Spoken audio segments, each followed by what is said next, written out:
ላይክ ሸር ሰብስክራይብ በማድረግ ቤተሰብ ሆኖኝ እስኪ ቤተሰብ ሆኖኝ ምን አለበት አግዙኝ። የምር ምን አለ ከጎኔ ብትሆኑ ግን። ሰላም ቤተሰቦቼ እንዴት ናችሁ? ደህና ናችሁ? እኔ ደህና ነኝ እግዚአብሔር ይመስገን። ኤርሚ ማለት ነው። ሰሞኑን ስራ ለሚሰሩ ብሎ ቻሌንጅ ሰጥቶ ነበር አይደለም?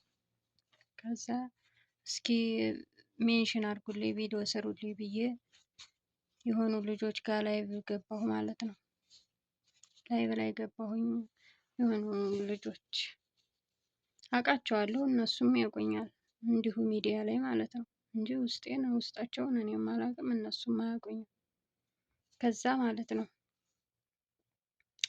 እነሱ እኔ ቪዲዮ የማልሰሩልኝ አላውቅም፣ ምንም አላውቅም። ግን ቤታቸውን ገብቼ ሳይ ማንም ቪዲዮ አልሰራልኝም። ማንም ሜንሽን ኤርሚጋም ገብቼ አይቻለሁ። ማንም ሜንሽን አላረገልኝም፣ ማንም አላረገኝም ማለት ነው።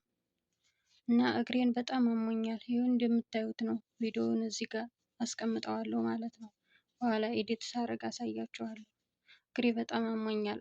ረዥም ሰዓት የምቆምበት በጣም ታመም ያለው እና እኔም ይሄንን ቻሌንጅ እስኪ ብዬ ከዛ ቻሌንጁ እንደምታውቁት ለስራ ነው። ከዛ እኔም ስራ ይሰጠኛል። እኔም ምናልባት ከረዱኝ ብዬ ነው ላይባቸው ላይ የሄድኩት ማለት ነው። ማለት ሰው መስለውኛል ደግሞ እንደ ሰው የሰው ችግር የሰው ስቃይ ገብቷቸው የሚረዱ ይመሰለኝ።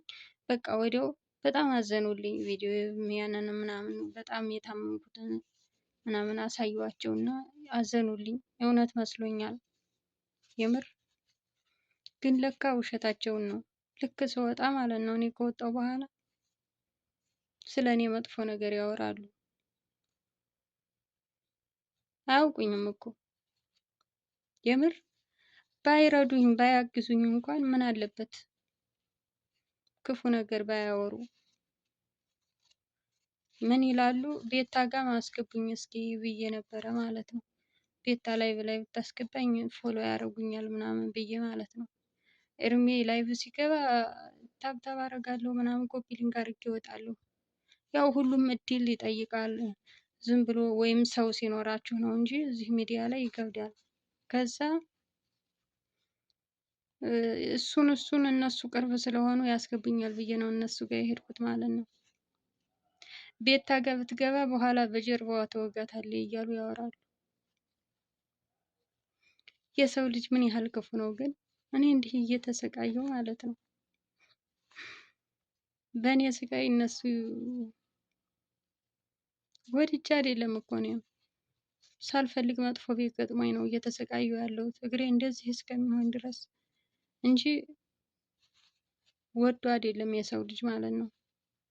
18 ሰዓት መቆም የሰው ቤት የሚያስተኛን የሚያስቀምጠን ስለሌለ ነው እንጂ ደልቶን አይደለም። ገባችሁ? አሁን ይችን ቪዲዮ ስቀርጻት በተኙበት ሰዓት ነው። ግን ይሁን ችግር የለውም፣ የማያልፍ ነገር የለም ያልፋል ብዬ ብዙ ነገር ያወራሉ ማለት ነው ስለኔ ከኋላ ሆነው። ያኔ ያዘኑልኝ ይመስሉኛል። የሰው ልጅ ምን ያህል ተንኮለኛ እንደሆነ ማለት ነው። በጣም ነው የተገረምኩት። እና ከእንደዚህ አይነት ሰው ፈጣሪ ይጠብቃችሁ። ጥሩ መስሎ እኔ ረዳሻለሁ እንዲህ ከጎናችሁ ሆናለሁ ብሎ ግን ደግሞ ከኋላ ክፉ ነገር ከሚያስብ ሰው መድኃኔዓለም ይጠብቃችሁ። እኔ እኮ ሰው ቀርቤ አላውቅም፣ ብቻዬን ነው። ግን በቃ እስኪ ይሄ ነገር ምናልባት ብዬ ነው እንጂ እስካሁንም ማንም የለኝም፣ ፈጣሪ ብቻ ነው እንጂ እኔ ብቻዬን ነው ለሁሉ ነገር። ምንም ጓደኛ የለኝ፣ ምን የለኝ፣ ሰው የለኝ። የሰውን ልጅ ግን ለካ ብቸኝነቱ እንዴት መልካም ነው። ይሁን ለበጎ ነው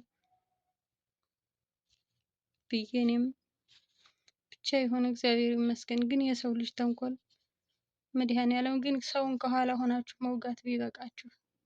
ብትችሉ እርዱ፣ ባትችሉ ደግሞ አንችልም። ከኋላ ሆኖ ብዙ ነገር ማውራት ምናምን መጥፎ ነገር ማውራት መልካም አይደለም የምር።